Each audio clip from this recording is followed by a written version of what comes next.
בוקר טוב חברים, הבוקר כתבתי מהעץ שלי בגינה 100 תפוזים תבל ודאי. אני רוצה להסביר לכם בסרטון קצר את תהליך הפרשת תרומות ומעשרות.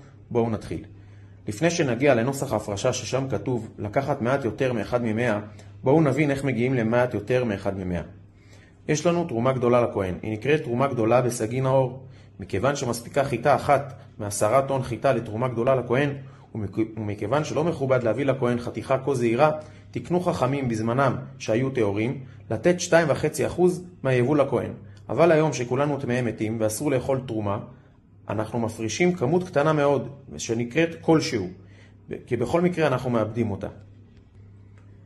אחרי שהפרשנו תרומה גדולה לכהן, אנחנו צריכים לתת מעשר ראשון ללוי. המעשר ראשון צריך להיות 10% מכמות הפירות. יש לנו 100 תפוזים. ניתן 10 תפוזים מעשר ראשון ללוי. מתוך המעשר ראשון שהלוי קיבל, הוא צריך לתת תרומה לכהן. זה נקרא תרומת מעשר, ודינה הוא כתרומה שאסור לאכול אותה כמו התרומה גדולה, וצריך לאבד אותה. אני בתור המפריש יכול כבר להפריש אותה לכהן מהמעשר ראשון של הלוי. תרומת מעשר צריכה להיות 1 מ-10 מהמעשר ראשון. אז יש לנו 10 תפוזים, מעשר ראשון, ניקח תפוז אחד לכהן. אז עכשיו יש לנו תרומה גדולה לכהן, מעשר ראשון ללוי, ותרומת מעשר מהלוי לכהן. בשנים א' ב' ד' ה' לשמיטה, ראשי תיבות אבדה, אנחנו צריכים להפריש מעשר שני, והפירות שנפריש למעשר שני יהיו קדושים. את המעשר שני בזמנם היה צריך לאכול בקדושה בירושלים. היום שלצערנו אין לנו בית מקדש, הורו הגאונים לחלל את קדושת הפירות על המטבע, שתכף נסביר עליו ואיך עושים את זה.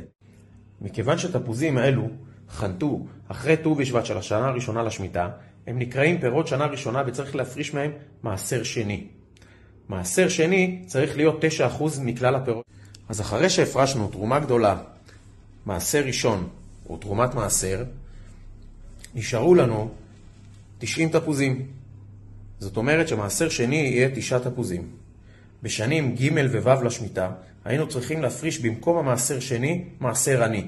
את המעשר עני נותנים לעני פשוטו כמשמעו. עכשיו נגיע לנוסח ההפרשה. בנוסח ההפרשה כתוב לוקח מעט יותר מאחד מ-100. המעט זוהי התרומה הגדולה, והאחד מ-100 זו תרומת מעשר. ומברך.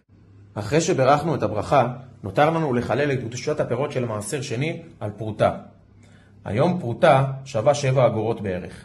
יש לנו 10 אגורות שאליהם תעבור הקדושה של הפירות. המטבע הזה יהיה קדוש. ומכיוון שאסור על פי חוק לאבד את המטבע הזה, אנחנו מעבירים את הקדושה שיש בו על סוכר בשווי המטבע, ואת הסוכר ממיסים בכיור, וככה הוא נאבד מן העולם. אחרי שברכנו בנוסח ההפרשה על חילול מעשר שני, נוכל להחזיר את הפירות המעשר שני לשאר הפירות וליהנות מהם. את התרומה הגדולה ואת התרומת מעשר, שהם המעט יותר מאחד מ-100, שמים בשני שקיות וזורקים לפח. את המעשר ראשון נותנים ללוי. את ההוצאה של הפירות המעשר ראשון והמעשר שני עשינו כדי להקל על ההבנה, אבל זו לא חובה ואפשר לכוון על המיקום שלהם בערימה של הפירות כמו שרשום בנוסח ההפרשה.